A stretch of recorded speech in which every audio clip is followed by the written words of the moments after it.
Dans un monde où les urgences s'enchaînent et où les voix du quotidien étouffent souvent notre quête spirituelle, il est vital de s'arrêter, chaque matin, pour trouver ce temps précieux et non négociable, celui de chercher Dieu en priorité.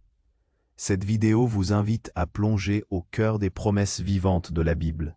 Ces promesses qui ne sont pas de simples mots, mais des assurances puissantes de protection, de provision et d'espérance, même au-delà de la mort. À travers des passages forts comme le psaume 121, où la protection divine devient bouclier, ou 2 Corinthiens 9, qui révèle une grâce infinie pour pourvoir à chaque besoin. Vous découvrirez comment elle résonne dans nos combats quotidiens. Plus encore, nous explorerons la promesse la plus bouleversante et réconfortante, le retour de Jésus-Christ. Une promesse qui donne un horizon à notre foi et éclaire chaque pas que nous faisons aujourd'hui. Mais cette vidéo ne se contente pas de rappeler des paroles sacrées. Elle nous interpelle profondément en nous poussant à questionner la sincérité de notre propre foi, à refuser la tiédeur qui endort l'âme et à embraser notre cœur avec la pureté et la vérité. L'appel est clair, vivre en alignement total avec la parole, guider notre vie par l'Esprit Saint et ne jamais oublier que chaque matin est une nouvelle chance de se soumettre humblement à Dieu, d'être transformé intérieurement et de rayonner cette lumière autour de nous. Enfin, une prière vibrante viendra sceller ce moment d'intimité, donnant force, sainteté et un cœur embrasé, capable non seulement de marcher en obéissance, mais aussi d'être un témoignage vivant qui touche d'autres vies. Car au-delà de nos choix présents, une certitude demeure. L'heure viendra où tous s'agenouilleront et confesseront que Jésus est Seigneur, élevant le nom souverain de Dieu au-dessus de tout. Rejoignez-nous dans ce voyage spirituel matinal. Abonnez-vous pour ne rien manquer de cette quête essentielle et laissez cette parole transformer vos journées. Car chercher Dieu en priorité chaque matin, c'est découvrir la vraie vie. Si cela a du sens pour vous jusqu'à présent, prenez un instant pour aimer cette vidéo et la partager avec quelqu'un qui, vous le savez, a soif de cette vérité. Nous avons commencé ce voyage en reconnaissant l'importance capitale de chercher Dieu en priorité chaque matin, de plonger au cœur de ces promesses bibliques qui sont bien plus que des mots. Des promesses de protection inébranlables, comme le bouclier divin évoqué dans le psaume 121, à la provision sans limite de 2 Corinthiens 9, qui nous assure que chaque besoin sera comblé par sa grâce infinie, même dans la sécheresse la plus aride de nos existences. Ces paroles ne sont pas des reliques poussiéreuses d'un passé lointain. Elles sont des ancres solides pour nos vies contemporaines, souvent ballottées par les tempêtes d'incertitude et les vents contraires de l'actualité. Elles résonnent au plus profond de nos peurs financières, de nos angoisses pour l'avenir de nos enfants, de nos questionnements sur notre propre sécurité dans un monde en mutation constante. Mais parmi ces vérités lumineuses, il en est une qui se dresse avec une puissance particulière, une promesse qui transcende toutes les autres par sa portée cosmique et son impact personnel. Le retour de Jésus-Christ. C'est la promesse la plus bouleversante et paradoxalement la plus réconfortante. Dans un monde obsédé par le maintenant, par la gratification instantanée et les projets à court terme, la vision du retour de notre Seigneur offre un horizon d'une clarté inégalée. Ce n'est pas une simple spéculation théologique, ni une histoire lointaine destinée à effrayer ou à endormir. C'est le point culminant de l'histoire humaine, la consommation de toutes les espérances et la rectification de toutes les injustices. Comment cette promesse, vieille de 2000 ans, résonne-t-elle dans le tumulte de nos vies modernes? Pensez-y. Chaque jour, nous sommes bombardés par des informations anxiogènes. Crise climatique, instabilité économique, tensions géopolitiques, épidémies inattendues. La peur est une monnaie courante. Mais la promesse du retour du Christ est notre antidote le plus puissant à cette anxiété. Elle nous dit que ce n'est pas la fin, mais un nouveau commencement. Elle nous assure que la justice triomphera, que la souffrance prendra fin, que toutes les larmes seront essuyées. Elle transforme notre vision de l'adversité. Les épreuves ne sont plus des impasses, mais des passages qui nous rapprochent de ce glorieux rendez-vous. Cette attente n'est pas passive, elle est un moteur puissant pour l'action. Comment vivons-nous lorsque nous savons que le Maître revient? Imaginez que vous attendiez un être cher qui s'est absenté pour un long voyage. Ne prépareriez-vous pas sa maison avec soin? Ne vous assureriez-vous pas que tout est en ordre, propre et accueillant? Notre vie est cette maison. La promesse du retour de Christ nous pousse à cultiver un caractère qui lui plaît, à être des ambassadeurs fidèles de son amour et de sa justice dans chaque sphère de notre influence. Cela signifie-t-il que nous ignorons les réalités de ce monde? Contraire, cela signifie que nous nous engageons dans le monde avec une perspective éternelle, en investissant dans ce qui dure, en cherchant à alléger le fardeau des autres, en témoignant de l'espérance qui est en nous. Le retour de Jésus-Christ est l'ancre qui maintient notre âme stable au milieu des vagues de l'incertitude. Il donne un sens profond à nos sacrifices, une dignité à notre travail et une urgence à notre partage de l'Évangile. Il relativise les poursuites mondaines, l'accumulation de richesses, la quête incessante de pouvoir ou de célébrité. Tout cela pâlit devant la magnificence de ce qui est à venir. Il nous appelle à vivre avec une conscience aiguë de l'éternité, à ne pas nous laisser distraire par les taillettes éphémères de ce monde, mais à fixer nos yeux sur l'invisible, sur le royaume qui ne peut être ébranlé. C'est une promesse qui non seulement éclaire notre futur, mais qui transforme chaque pas que nous faisons aujourd'hui, nous invitant à vivre non pas comme si le temps était infini, mais comme si chaque jour était une opportunité précieuse de préparer ce grand avènement. Pourtant, cette lumière des promesses bibliques nous interpelle profondément, en nous poussant à questionner la sincérité de notre propre foi. À la clarté de ces assurances divines, comment pouvons-nous nous permettre une foi tiède, une foi qui s'accommode, une foi qui endort l'âme? La tiédeur n'est pas une option pour ceux qui ont goûté à la profondeur de l'amour de Dieu et qui ont entrevu la magnificence de ses plans. Mais qu'est-ce que cette tiédeur dont nous parlons et comment se manifeste-t-elle dans nos vies modernes? La tiédeur, ce n'est pas nécessairement un rejet catégorique de Dieu. C'est souvent une foi de compromis, une foi diluée par les exigences et les séductions du monde. C'est lorsque le confort personnel prend le pas sur l'obéissance, lorsque l'approbation sociale devient plus importante que l'approbation divine, lorsque les distractions numériques volent le temps que nous devrions passer dans la prière et l'étude de la parole. Dans notre société ultra connectée et axée sur la performance, la tiédeur peut se déguiser en spiritualité à la carte. On prend ce qui nous arrange, ce qui nous fait du bien, sans jamais se laisser véritablement transformer par les vérités inconfortables ou les appels au sacrifice. On peut assister à des cultes, écouter des louanges, partager des versets inspirants sur les réseaux sociaux, mais si cela ne se traduit pas par une vie de plus grande sainteté, de plus grande compassion, de plus grande obéissance, alors nous risquons de tomber dans le piège de la superficialité. La tiédeur se manifeste également par une certaine apathie spirituelle. Nous nous sentons peut-être trop occupés pour la prière matinale, trop fatigués pour lire la Bible le soir, trop gênés pour parler de notre foi à un collègue. Nos agendas débordent, nos écrans captivent notre attention, et peu à peu, la quête de Dieu, qui devrait être notre priorité absolue, se retrouve reléguée au second plan, puis au troisième, jusqu'à n'être qu'un murmure lointain dans le vacarme de nos vies. Le danger de la tiédeur est qu'elle est subtile. Elle ne crie pas « je rejette Dieu », mais elle chuchote « pas tout de suite, peut-être demain, j'ai d'autres priorités ».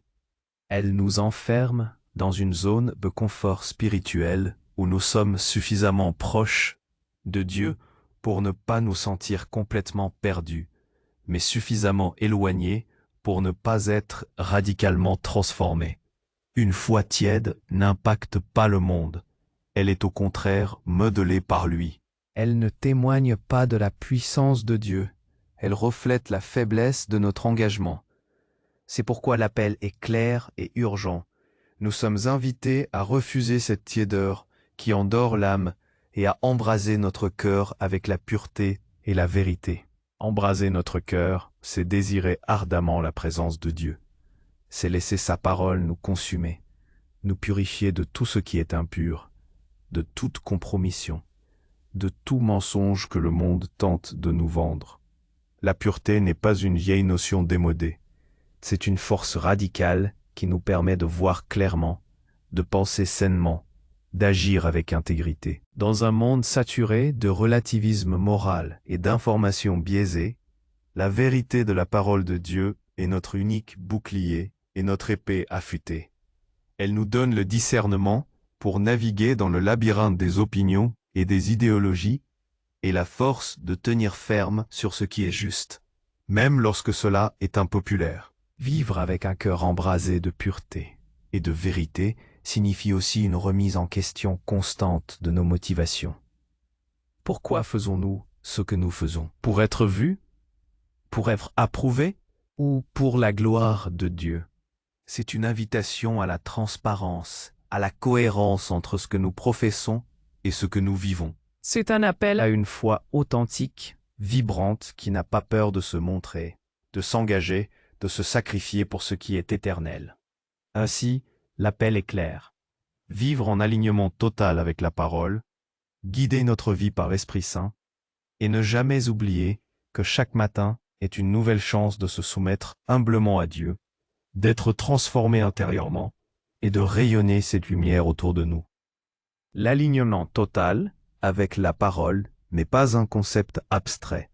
C'est une discipline quotidienne qui exige intention et persévérance. Dans notre ère d'information instantanée, où l'on est constamment sollicité par des avis contradictoires et des idéologies diverses, la Bible doit devenir notre filtre ultime, notre boussole inébranlable. Cela signifie non seulement lire la parole, mais la méditer, la laisser pénétrer nos pensées, nos émotions, nos décisions. Comment cette parole ancienne peut-elle guider nos choix financiers complexes, nos interactions sur les réseaux sociaux, nos réactions face à la critique ou à l'injustice?